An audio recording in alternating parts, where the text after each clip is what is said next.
Hello everybody, I'm Rusty. I want to welcome you to Island Breeze Tropicals.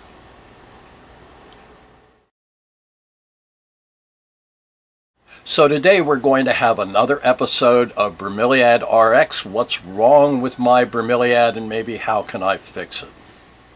So you know what, the sun is shining, the island breeze is blowing, it's time that you and I got growing. Come on, let's see if we can figure out what's wrong with this bromeliad. Where does it hurt? Okay, so I'm out of the lab coat, back in uniform, and today we're going to be talking about leaves on a bromeliad and how to tell if it's a problem, and if it's a problem, how to fix it. Now, diagnostic work relies on looking at the plant and identifying first where the damage is, and we're going to start out with that on this plant right here.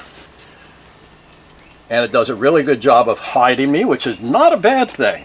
So I want you to take a look at this plant. Let's say that you come home from vacation and you've had this plant on your deck or in your lanai if you're down here in Florida, and you see all of these dead leaves.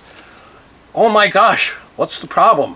Why are all those dead leaves there? Well, I want you to take a look. I'm going to come around here and do some pointing. So I want you to take a look overall on the plant. Let's move it over here, see if I can get better in frame.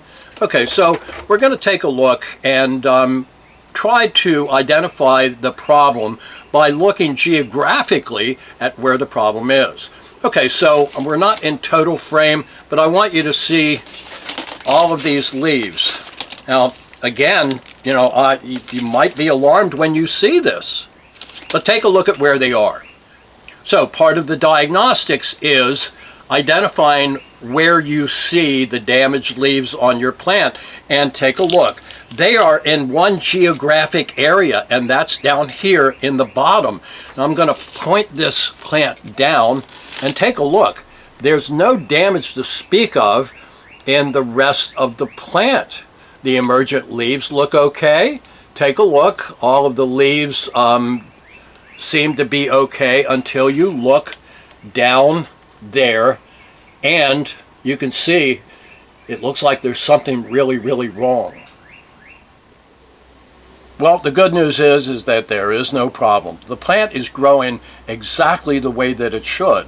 Now, when you see leaves on the base of the plant like this, what that means is that the plant is producing brand new leaves.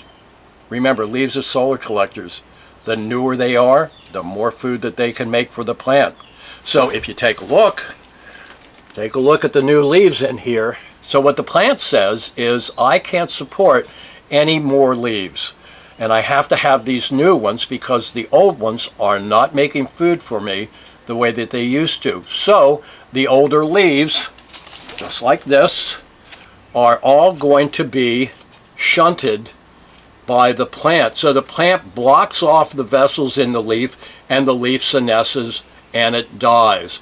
And that way it doesn't take up any usable water and energy from the plant. And we have to remember that all plants are autotrophs, and these leaves are solar collectors, and the newer solar collectors are the ones the plant wants. So why don't we take a small tour at my friends at Sundance Orchids and Bromeliads. I'm going to show you another couple of examples of leaf senescence.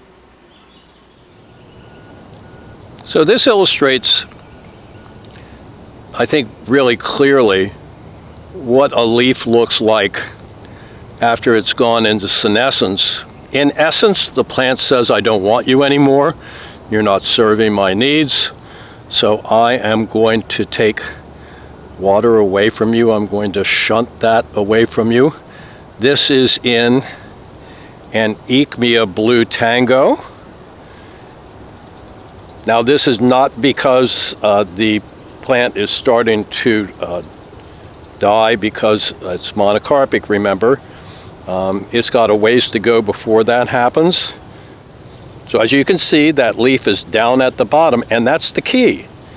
If it's down at the bottom and not up here in the rosette, dead giveaway. That's because of leaf senescence. Okay, so this is the Tillandsia crucophiana. Looks a lot like an alcantaria, doesn't it? And then we're going to come down here, and I'm going to show you what leaf senescence really looks like. And now these leaves have been trimmed, and that's because this is in a commercial setting. But as you can see, these two leaves are definitely dying. There is nothing wrong with this plant at all. As a matter of fact, everything is right with this plant because that means it is growing. And it is growing, and see the brand new leaves? So every one of those new leaves is taking the place of an old leaf. And as this plant makes new leaves, it says, I can't support all of these leaves. So I'm going to put all of my effort and energy into making this leaf, and I'm going to get rid of the old one. Well, here's another example. Now this leaf has not been trimmed, and as you can see it turning yellow? That means that this plant, this bromeliad, is actually closing off the vessels to this leaf. Now even though the sun is out, you can see the yellowing in the other leaves right there. And when you see this, there is nothing wrong with your plant as long as the rest of the plant looks okay. And you can see that there are no dead leaves up here, and so that is leaf senescence. So anyway, guys, that's it. I hope you enjoyed this episode of Bromeliad RX, What's Wrong with My Bromeliad.